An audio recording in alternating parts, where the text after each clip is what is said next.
10-part series executive produced by Ridley Scott with a stellar cast. It looks fantastic on paper and the final product definitely delivers. The program is based on the novel of the same name by Dan Simmons, which was a fictionalized account of Sir John Franklin's lost expedition to the Arctic in an attempt to locate the Northwest Passage. The ships he took, HMS Erebus and HMS Terror, and their occupants never returned and their fate remains a mystery. However, it is an often forgotten part of British history, which means plenty of viewers won't be familiar with the premise of the piece and its finer details. But for those who are, it's still a gripping tale nonetheless. The series boasts a fantastic cast who have starred in some of the biggest hits of recent years. This includes Jared Harris, who has put on incredible performances as Lane Price in Mad Men and King George VI in The Crown, taking on a lead role as Francis Crozier. Game of Thrones actors Ciarán Hinds and Tobias Menzies also make up the main core of the cast, who led the expedition as Sir John Franklin and Captain James Fitzjames, respectively. The first episode paces itself fairly slowly, but for good reason.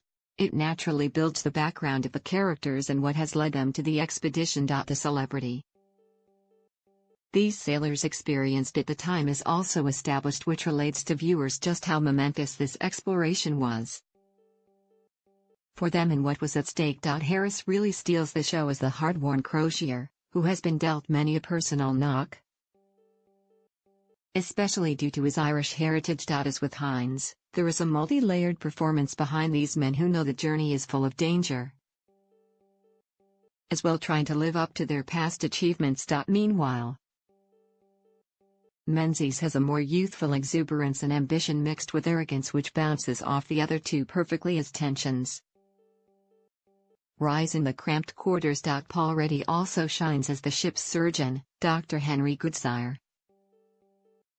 Although he is involved in one of the opening installment's most hard-to-watch scenes, as a surgeon on a ship in the 1800s. Naturally he would see some horrors, and one of these in the first episode might be a little too much for some. There is one particularly grisly scene in the first episode involving a saw and chest bone, which may leave some covering their eyes and ears. Although the Victorian gore is sure to delight others. What really turns the tale on its head is the supernatural elements weaved throughout, putting a twist on the traditional period drama. A strange predator is hunting the crew, and the land's native people are also brought into danger by the monster. It always feels like something is lurking, waiting just around the corner, as the drama maintains a sense of foreboding throughout. The show is made up of some beautifully haunting visuals that communicate the vastness and frigidness of the land they are trying to explore.